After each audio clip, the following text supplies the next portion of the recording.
Écoutez, merci beaucoup. Merci, à la NACEJ, merci à vous 2, Madame Pernette et à Léa, pour cet accueil, d'autant plus que la NACEJ, est un partenaire, je dirais important, historique, du défenseur des droits et particulièrement du défenseur des enfants, tant dans le cadre de la consultation, d'ailleurs, que dans la préparation de cette consultation, puisque Léa, j'ai le plaisir d'accueillir régulièrement Léa pour, dans cette consultation dont je reviendrai tout à l'heure, hein, je vous dirai un mot, eh bien, à la manière dont la NACEJ participe aussi, je dirais, à attirer l'attention, des associations, des collectifs. Et cette année sur notre futur rapport sur, le droit à la vie privée, c'est 80 associations, collectifs, institutions, dans tous les domaines, hein, de l'enfance, l'animation, les conseils municipaux d'enfants, la protection de l'enfance, le handicap, la prévention spécialisée, et cetera, qui se sont inscrits. Donc merci à nouveau. Alors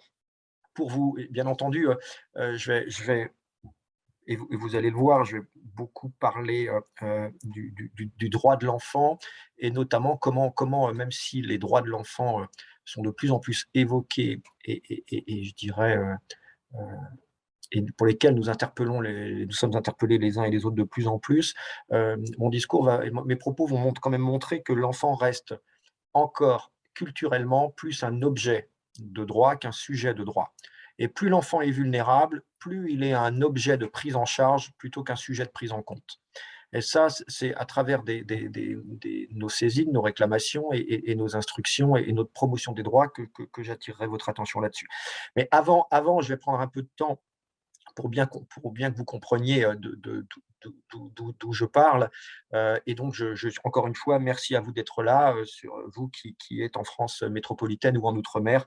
Merci du temps, que vous me consacrez.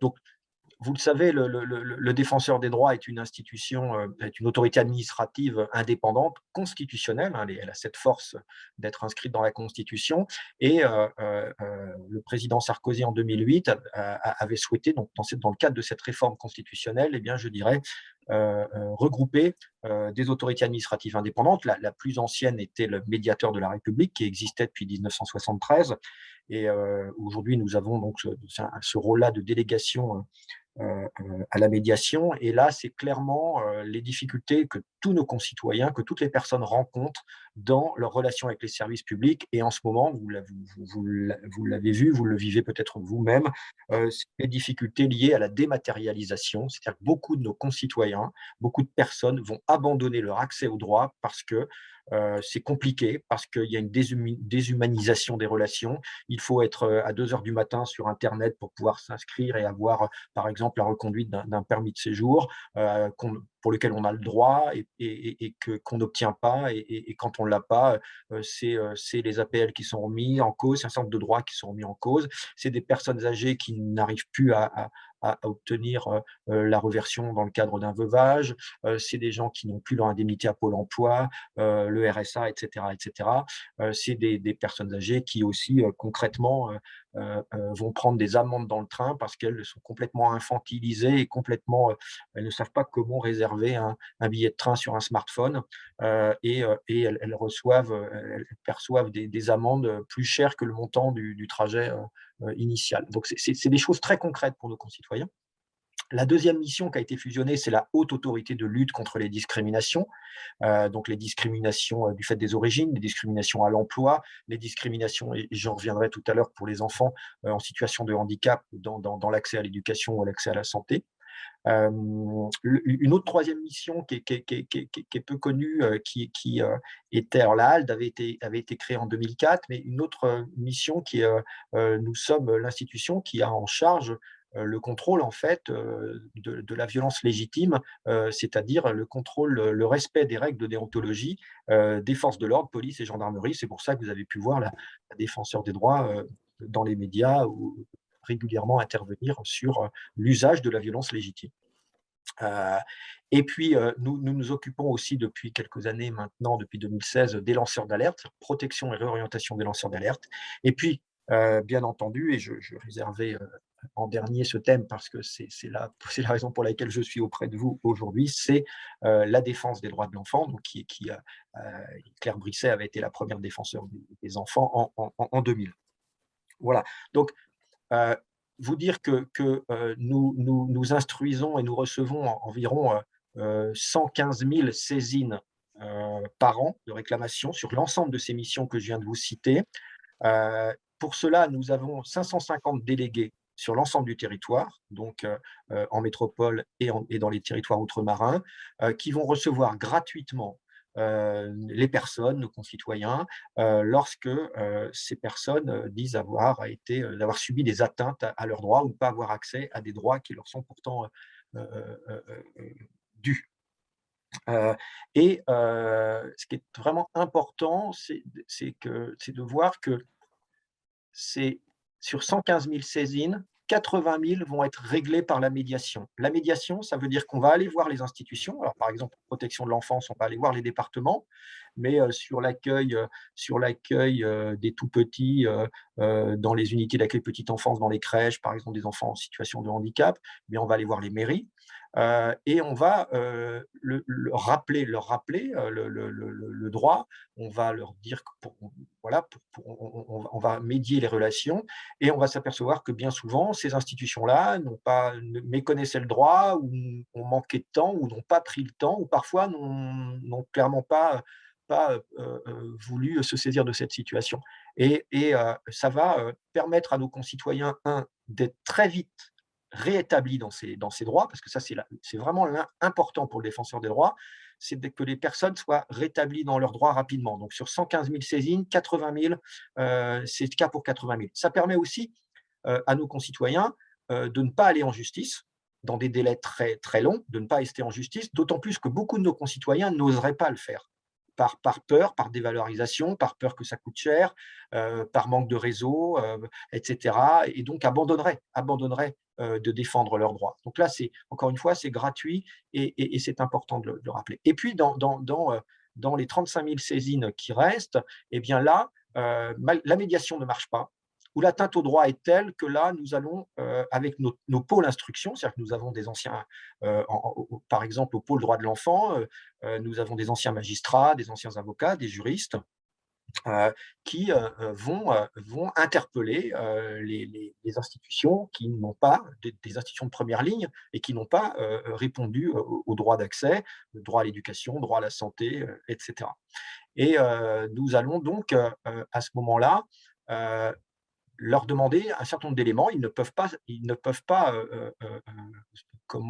se réfugier derrière le secret professionnel. Ils doivent nous communiquer, ça c'est la loi, c'est inscrit dans la loi, tous les documents.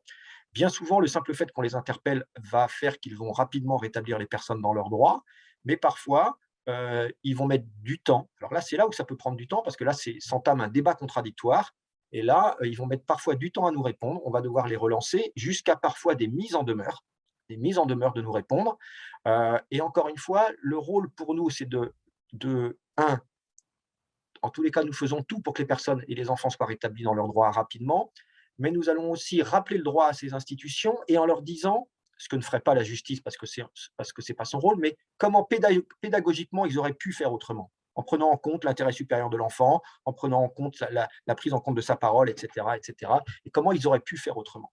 Et ça, c'est vraiment, voilà, c'est la raison pour laquelle, quand la défenseur prend une décision, par exemple, sur l'enfance en danger, d'un département qui n'aurait pas su protéger les enfants, eh bien, ces décisions vont aller à l'ensemble.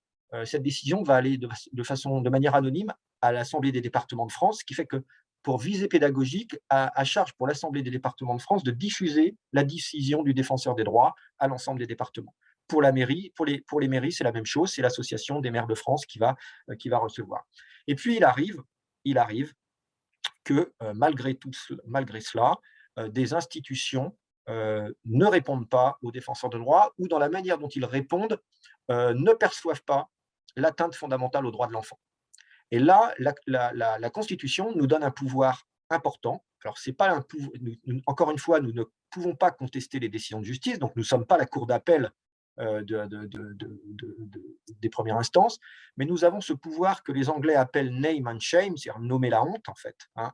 C'est-à-dire c'est-à-dire de sortir un rapport spécial et nous l'avons fait en matière d'enfance, l'année dernière, dans le cadre d'un enfant, d'un bébé de 18 mois qui avait été trouvé dans la rue à Mayotte et qui avait été, remis, au titre de la protection de l'enfance au département et qui, 1 an et demi après avoir été recueillis, n'avaient toujours pas d'état civil et pas de nom, en fait. Et quand vous n'avez pas d'état civil, vous n'avez aucun droit à la santé, aucun droit d'être enregistré dans quoi que ce soit. Et malgré nos relances, nous n'avons pas eu les réponses nous permettant de dire que l'atteinte au droit avait cessé ou qu'elle cesserait pour d'autres situations. Et donc là, ce rapport spécial, il va sortir, au journal officiel et il va sortir dans la presse. Et cette fois, il est plus anonymisé, il va être donc à destination de tous les Français, toutes les personnes qui vivent en France et qui pourront avoir accès. Voilà. Donc c'est ce pouvoir-là. Voilà. Donc c'est un pouvoir éminemment démocratique, de pouvoir qu'une démocratie, qu'un pays puisse dire, ben voilà, nous, services publics, nous ne sommes pas à l'abri par nos cloisonnements, par nos organisations, de constituer des atteintes aux droits. Et donc le défenseur des droits est là pour rappeler le droit. Au fond, nous ne faisons que rappeler le droit que nos parlementaires ont voté. Ce n'est que ça. Alors, en matière de droits de l'enfant, donc je suis, donc, comme ça a été dit, Éric Delemare, le défenseur des enfants. Je suis l'adjoint de Claire Hédon, la défenseure des droits, et j'ai en charge la défense et la promotion des droits de l'enfant. Nous recevons environ 3000, nous instruisons 3000 saisines. Alors, vous voyez, sur les 115 000, c'est peu, 3000 saisines par an. Euh, pourquoi c'est pas assez et pourquoi c'est peu? C'est parce qu'évidemment, les enfants sont éminemment dépendants des adultes pour nous saisir. Sur les 3000 saisines, nous recevons habituellement 10% d'enfants et en 2021, ça a été que 5% qui proviennent directement des enfants. Les enfants sont dépendants des adultes pour nous saisir et vous imaginez bien que ce n'est pas les institutions qui, parfois sans s'en apercevoir, ne vont pas respecter le droit, vont aller dire à l'enfant, tu peux saisir le défenseur des enfants, le défenseur des droits, pour des droits que nous, on n'a pas appliqués. Donc c'est plus compliqué. Donc on est saisi au fond par des parents, d'abord par des mamans, après par des parents, par des pères, mais aussi par des associations de défense des droits de l'enfant, par des avocats, par des collectifs, par des personnels de santé, parfois par des travailleurs sociaux, des médecins, etc. Et le premier motif de saisine concerne le champ de la protection de l'enfance. Donc là, c'est des enfants confiés au département par des décisions de justice ou sous contrat avec les départements. Et le premier motif sur les atteintes aux droits des enfants confiés, c'est des atteintes au droit du maintien des liens malgré les décisions. C'est des enfants qui ne vont pas avoir accès à leurs parents. C'est des enfants qui ne vont pas avoir accès à leurs frères et sœurs parce que c'est difficile à organiser le week-end, etc., etc. C'est des enfants particulièrement vulnérables et qui doivent être protégés et pour lesquels l'accès à l'éducation ou l'accès à la santé va être plus compliqué, notamment la santé mentale. À travers ces saisines, lorsque nous instruisons, nous allons nous apercevoir, nous allons observer un certain nombre de difficultés, l'absence de projet pour l'enfant, l'absence d'éléments de santé dans ces projets pour l'enfant, la recherche de place plutôt que le projet pour l'enfant, le turnover des professionnels, enfin, les difficultés de moyens, etc., etc., etc. Le deuxième motif de saisine va être autour de l'éducation avec un grand E. C'est les difficultés d'accès aux structures petite enfance, donc crèches, unités d'accueil petite enfance, avec des parfois pour des situations de stigmatisation, de pauvreté. Certaines crèches vont réserver leur place aux parents qui travaillent, alors que tous les enfants doivent pouvoir bénéficier d'un droit à l'éveil. Mais c'est aussi des crèches qui ont pourtant des projets d'accompagnement individualisé, mais qui refusent des enfants en situation de handicap. C'est le virage inclusif, là, c'est vraiment très important. Les premières atteintes qu'on reçoit en matière d'éducation, c'est la difficulté des enfants en situation de handicap d'être scolarisés.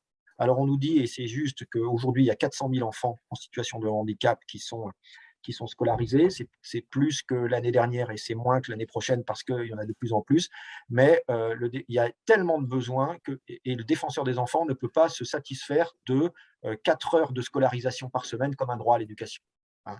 Donc là, on est énormément je dirais, saisis sur c'est des situations dramatiques, hein, c'est des parents qui nous saisissent parce qu'en septembre, ils ont 3 enfants et le dernier qui est en situation de handicap, lui, il ne va pas se lever le matin parce qu'il ne va pas à l'école, il ne va pas déjeuner avec ses frères et sœurs et ça fait 3 mois qu'il attendait une AESH et il ne l'a toujours pas.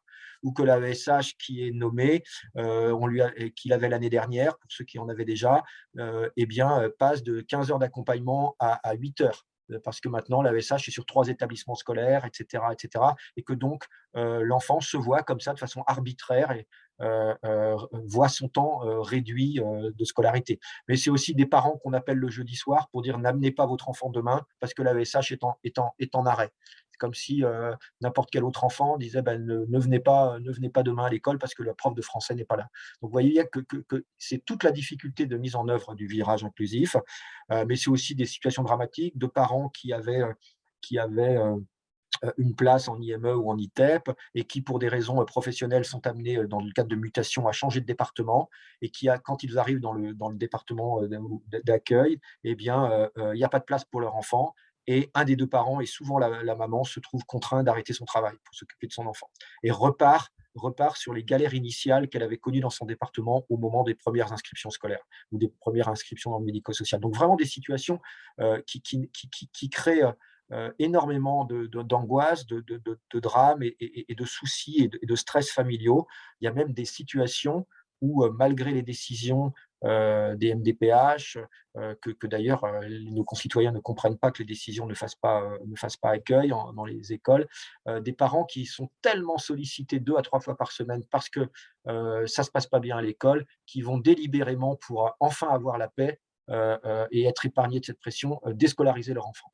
Et donc, on va leur dire après, oui, mais c'est vous qui avez déscolarisé votre enfant. Donc, ces situations-là, elles ne sont pas anodines.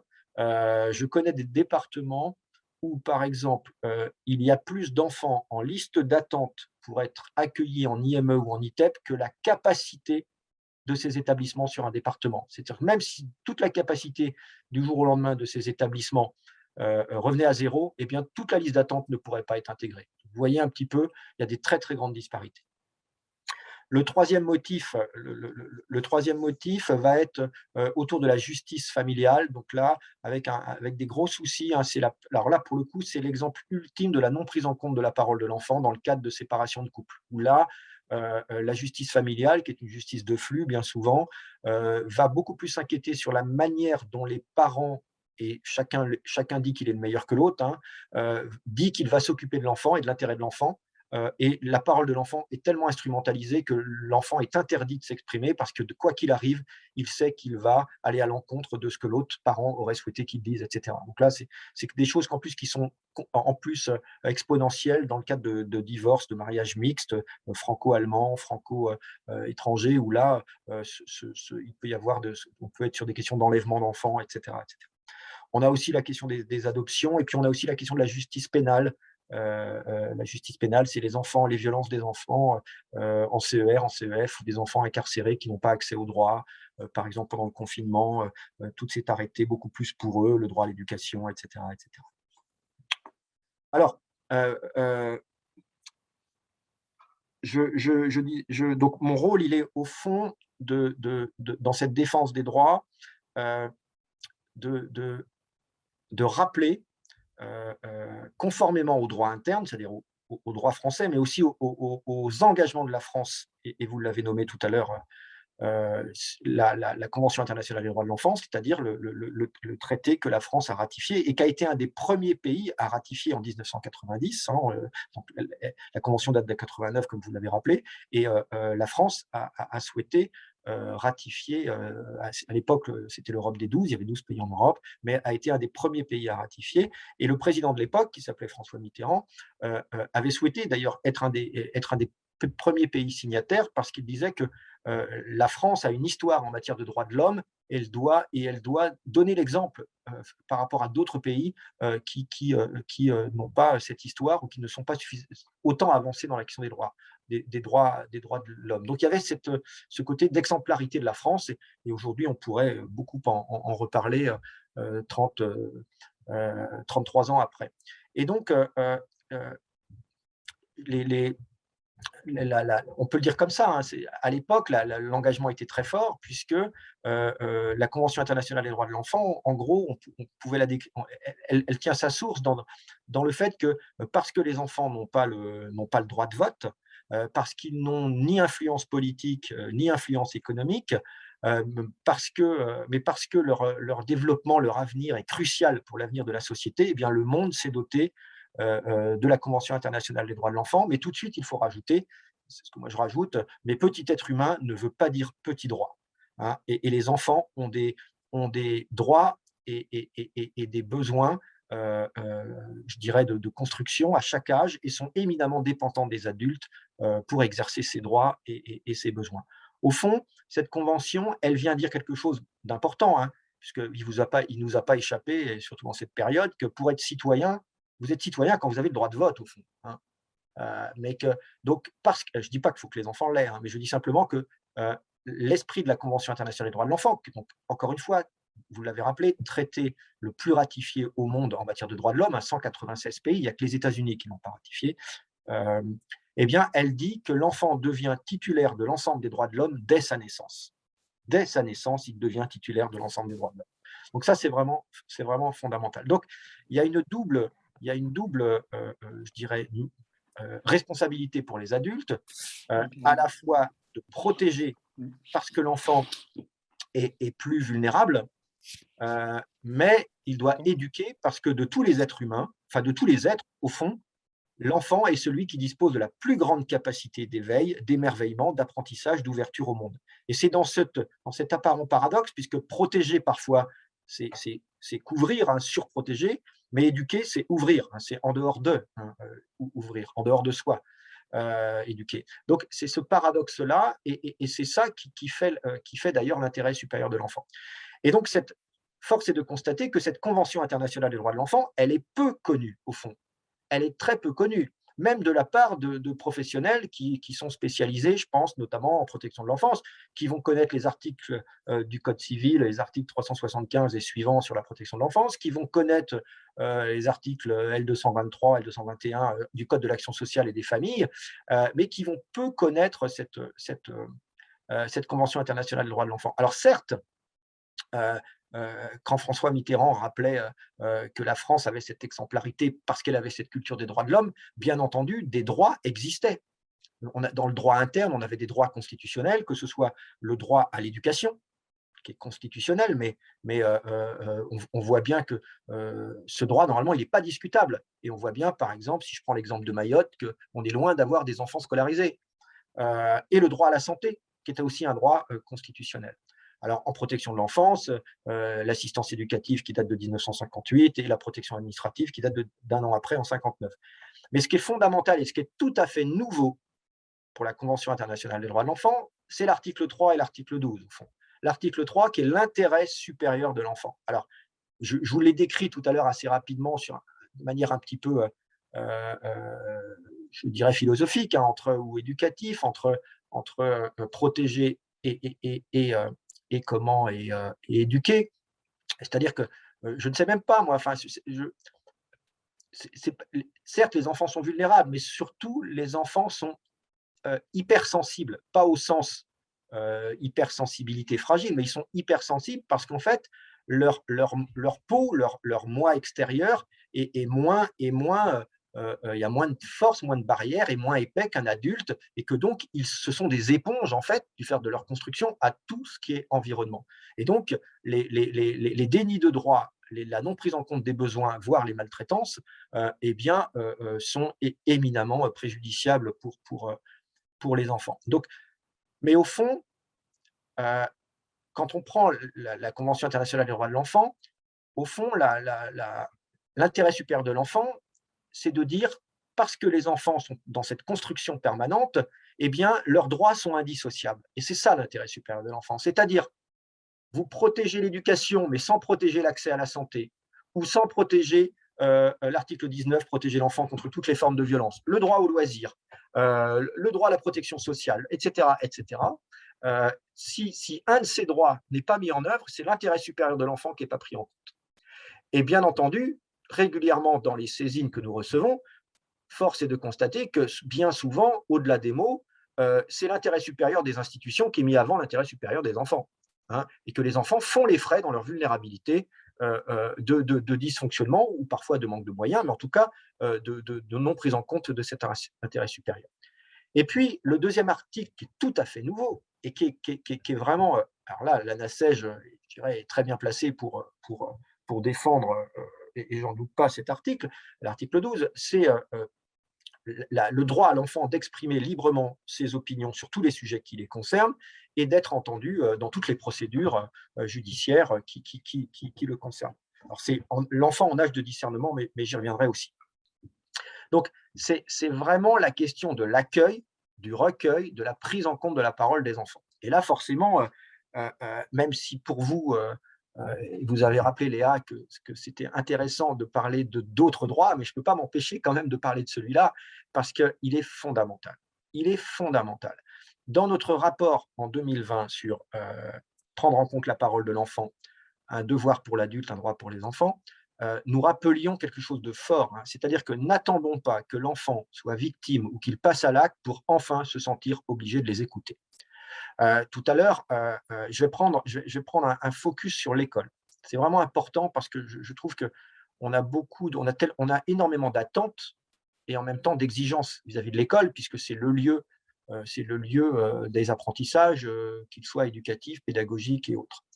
Euh, eh bien, à travers les saisines que nous recevons, et nous recevons de plus en plus de saisines. Alors, tout à l'heure, j'ai parlé rapidement du virage inclusif, mais j'aurais pu vous parler aussi des enfants les plus éloignés du droit. C'est-à-dire que, au fond, plus vous êtes, quand on dit un des grands principes de la CIDE, vous savez, c'est le droit de vivre, de survivre et de se développer. Eh bien, moi, je mets dedans le droit au logement. Quand vous êtes en précarité, en absence de logement, vous êtes éloigné de tous les autres droits qui sont très sectorisés, l'école et la santé. Et par exemple, nous sommes énormément saisis sur les enfants de la communauté des gens, par des associations pour les enfants de la communauté des gens du voyage, les enfants qui vivent dans les bidonvilles, hein, la délégation interministérielle de l'hébergement et de l'accès au logement, elle évalue à 5000 enfants qui vivent en France uniquement métropolitaine dans des bidonvilles. Et dans les derniers chiffres que j'avais, c'est 1600 qui étaient scolarisés. Mais je pourrais aussi vous parler des enfants qui vivent en hôtel social, les mineurs non accompagnés, etc. Des enfants qui ont des difficultés d'inscription parce que on ignore, volontairement ou pas, le décret de 2020 qui simplifie les documents administratifs pour inscrire. Donc, on ne sait pas où vous habitez, ou on n'a pas la preuve de où vous habitez, alors que la loi a dit maintenant qu'une déclaration sur l'honneur suffit. Et donc, on a plein d'enfants qui se font refuser à l'école. Et puis, on est de plus en plus saisi sur les questions de violence scolaire et notamment sur la question du harcèlement et sur la question du vivre ensemble. Et nous instruisons à peu près 60 à 70 situations d'enfants victimes de harcèlement. Donc, c'est souvent leurs parents, bien entendu, qui nous ont saisis. Alors, vous allez dire, c'est peu au-delà des 700 000 enfants qui se disent victimes de harcèlement, mais c'est intéressant de voir comment, dans ces 60 situations, à chaque fois, les enfants disent que on ne les a pas écoutés. L'institution scolaire est intervenue très tardivement et quand elle intervient tardivement, les enfants se reprochent presque d'avoir parlé parce qu'ils sont encore plus stigmatisés, tout le monde le sait, il n'y a pas de secret. Et ça conduit, ce qui est incroyable, c'est que principalement dans le cadre de harcèlement, c'est l'enfant victime qui change d'établissement scolaire. Ça, c'est quand même un fait important.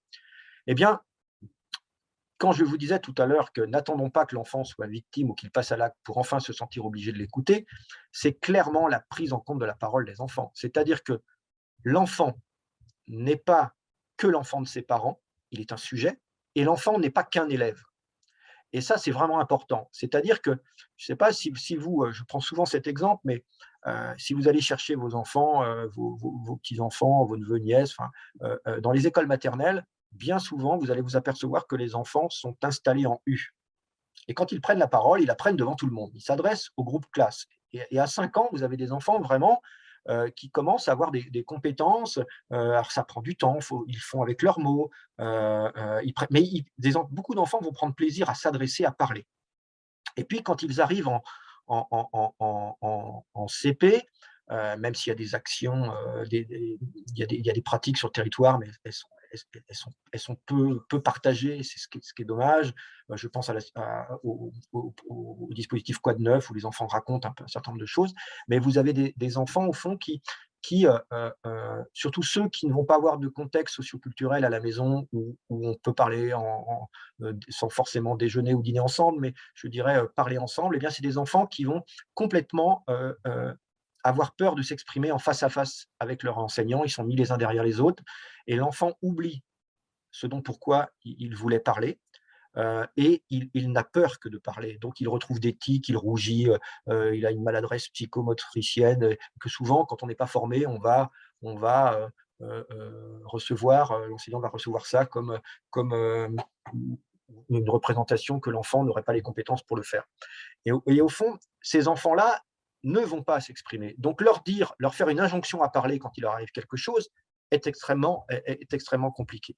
D'autant que l'école est aussi un lieu, enfin qu'aujourd'hui, je pourrais vous parler longuement aussi de cette première génération d'enfants là depuis 2005, je dirais, où j'évalue à peu près, j'ai peut-être une marge d'erreur, mais où j'évalue à peu près la démocratisation des smartphones, c'est-à-dire où ils sont devenus moins chers et où quasiment tout le monde en a. Eh bien, c'est la violence des images. Je regardais un reportage, j'écoutais un reportage sur France Culture il y a quelques semaines. Il nous faudrait 80 ans, 86 ans sans dormir pour regarder l'ensemble des images sur TikTok qui sont diffusées en 7 minutes. Donc on est dans une société de l'image où on a des enfants qui trimballent avec eux leur vie privée en permanence sur eux. C'est fini la génération d'entre nous qui avait son journal intime sous son matelas ou sur la table de chevet et et pour lequel on était très en colère quand quelqu'un, même pour faire le rangement dans la chambre, l'avait découvert ou l'avait ouvert.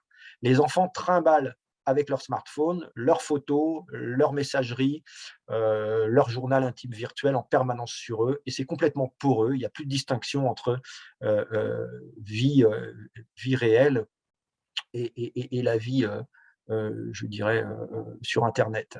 Euh, et, euh, et donc, il y a énormément de violence faites aux enfants entre eux. Et donc, il faut que les enfants, c'est vraiment important que les enfants puissent avoir ces lieux de prise en compte de la parole dès tout petit à l'école. Ça, c'est quelque chose qui revient énormément. Et là, on a un vrai débat.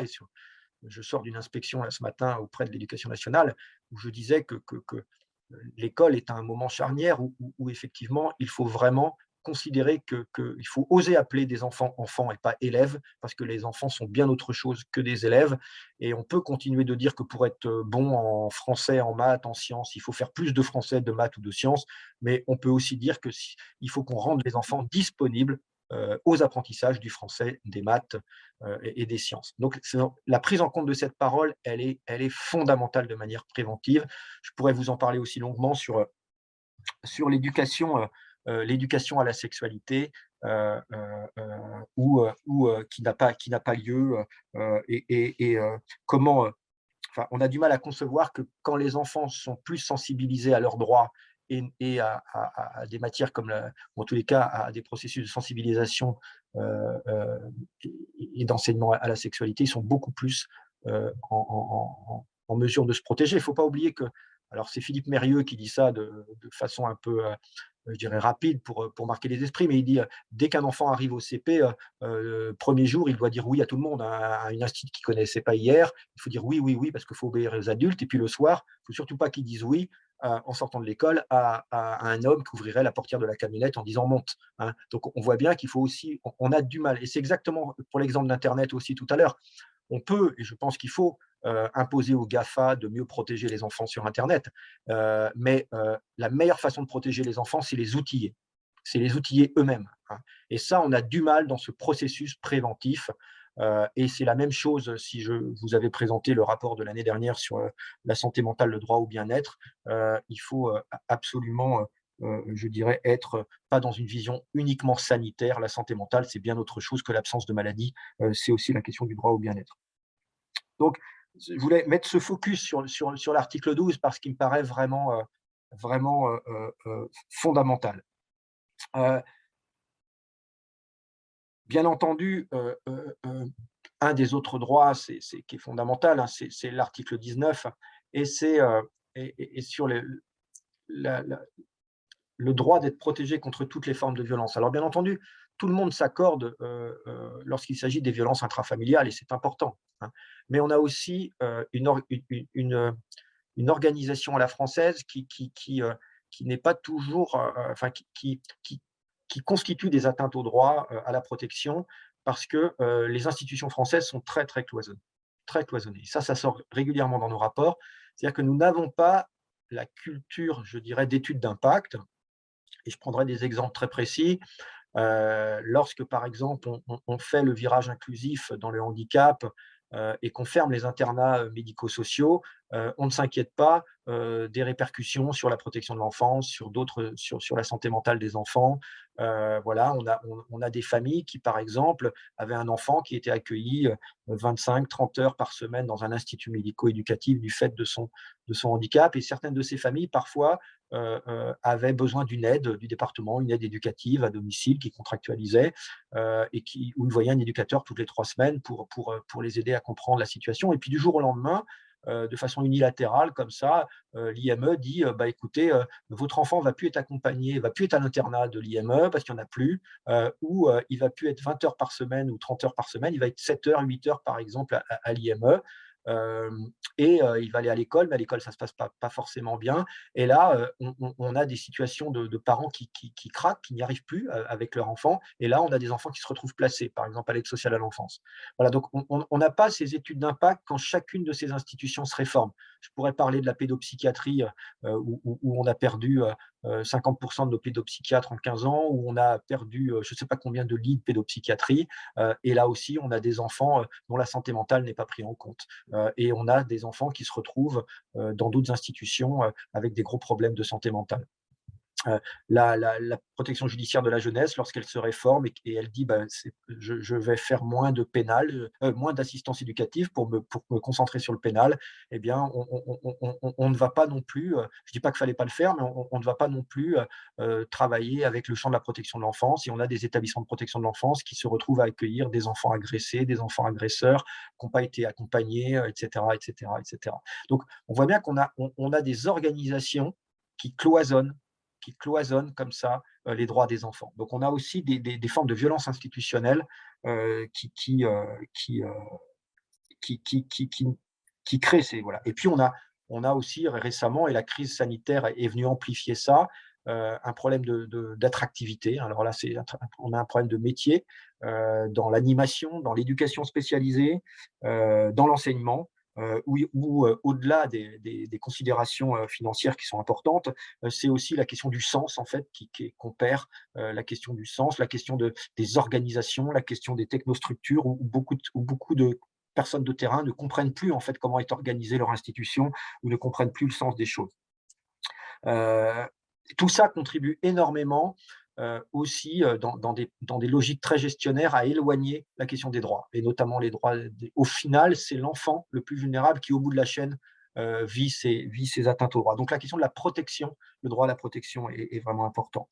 Euh, je, je, je crois beaucoup aussi alors, au droit au loisir, au droit à l'éveil. Hein, donc là, je crois que de mémoire, c'est l'article 31 de la Convention sur le droit au loisir. Mais euh, euh, ce qui est vraiment révélateur de la crise sanitaire, et le CESE, le Comité économique et social, le Conseil économique et social a été saisi par le ministère sur l'opportunité d'un service public de la petite enfance, c'est-à-dire au fond permettre à chaque parent qui le souhaite euh, euh, une place en crèche ou en unité d'accueil petite enfance ou d'autres modalités d'accueil.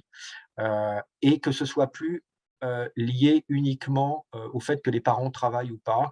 Parce que beaucoup de parents, au fond, vont culpabiliser en disant mais moi, on va dire que je suis une mauvaise mère, je suis un mauvais père si, alors que je travaille pas, je mets mon enfant à la crèche. Et au fond, derrière ça, on oublie la question de l'éveil, la question éminemment importante. Je rappellerai par exemple que un quart des écoles maternelles au Danemark sont des écoles ouvertes sur la nature.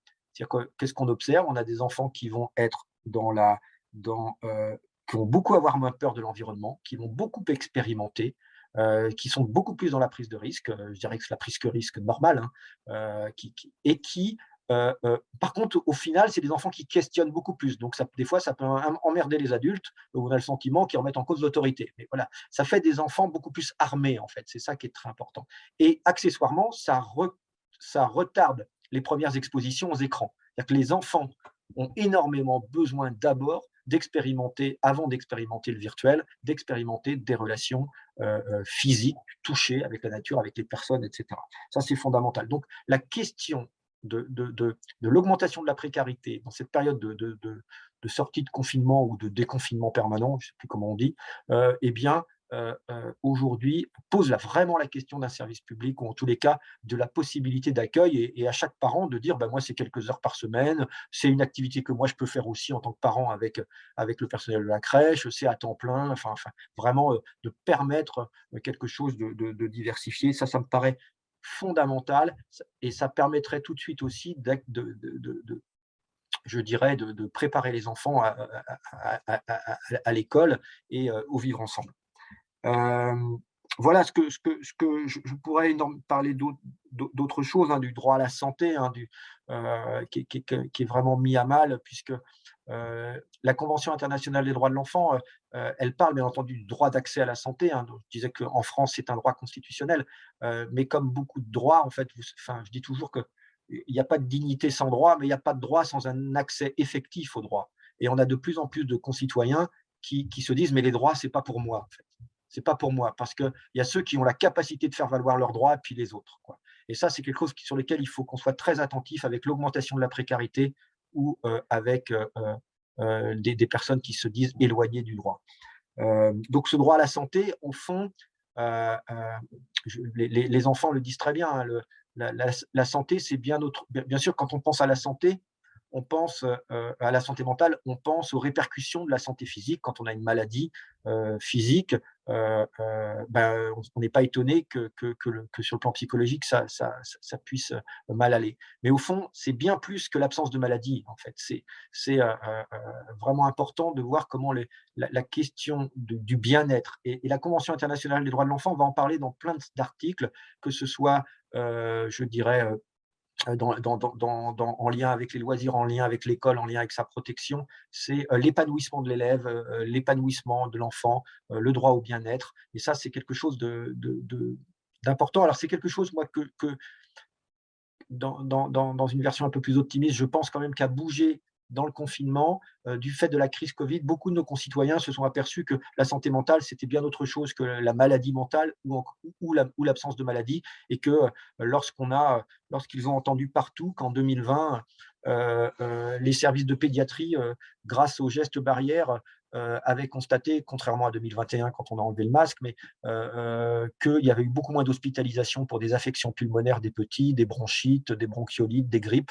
Par contre, on n'a jamais eu autant d'hospitalisations pour des dépressions d'adolescents, de jeunes adolescents, des problèmes de sommeil, des problèmes dans les rythmes circadiens, journaliers, exposition aux écrans, problèmes alimentaires, troubles du sommeil, encore une fois, où on a eu une augmentation croissante, près de 30 d'augmentation des demandes de consultation. Et quand on sait que parfois il faut 18 mois pour attendre une place en CMPP, eh bien que c'est compliqué. D'autant plus que si ça peut être compliqué pour des adultes d'aller voir un psychologue, les enfants sont encore plus dépendants des adultes pour y aller.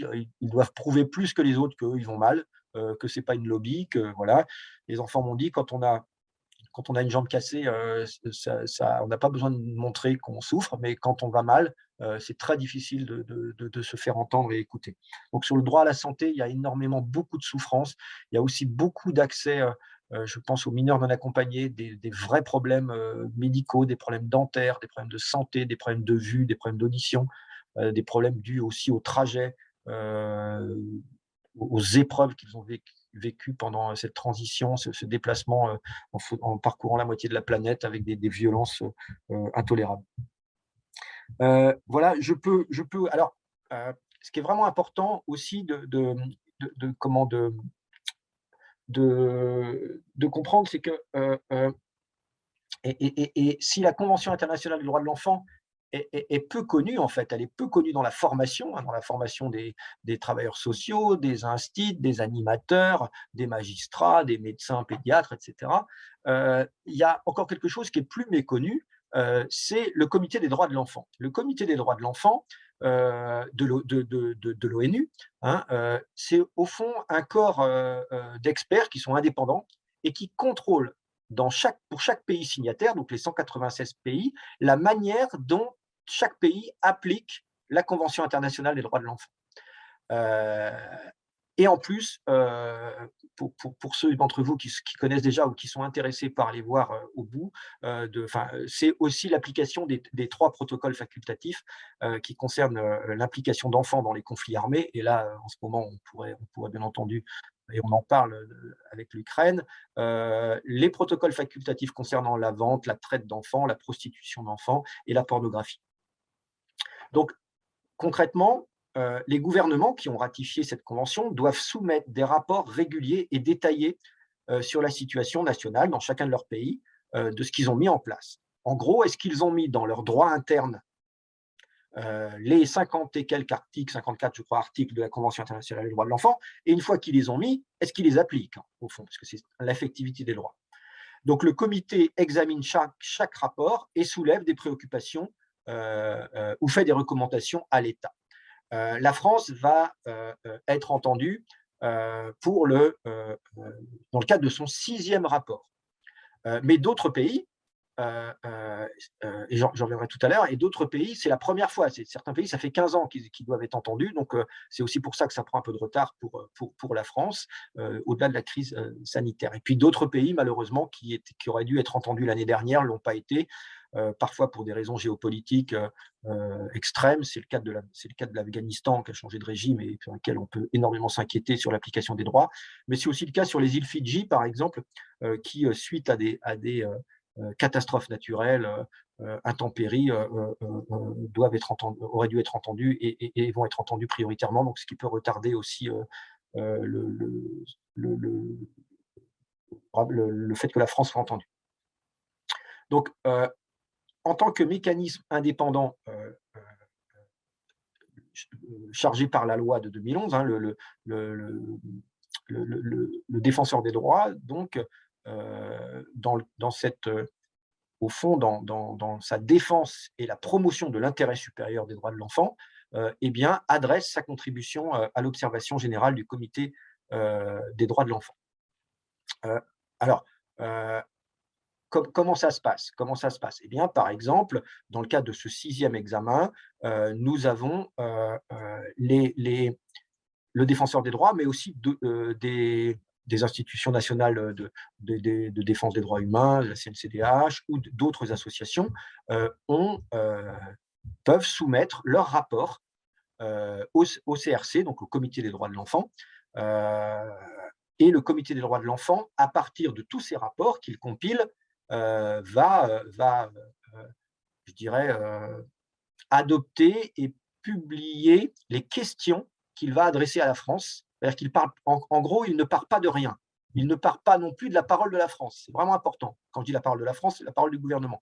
Il parle de toutes ces institutions qui veillent, au fond, au respect en toute indépendance de l'application de ces droits. Ces institutions-là, dont le défenseur des droits ont remis leur rapport en 2020. Et voici, par exemple, je peux vous citer quelques questions posées par le comité à la France.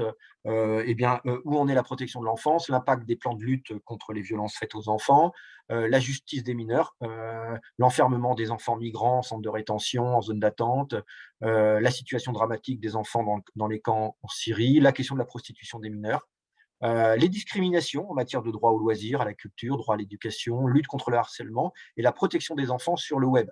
C'est pour ça qu'après, on n'est pas surpris, et c'est une bonne chose, que depuis, et bien entendu, la France a voté un certain nombre de lois, que ce soit les projets de loi ou la loi Studer sur la protection des enfants sur le web, que ce soit Adrien Taquet qui, dans le cadre du plan de lutte contre les maltraitances.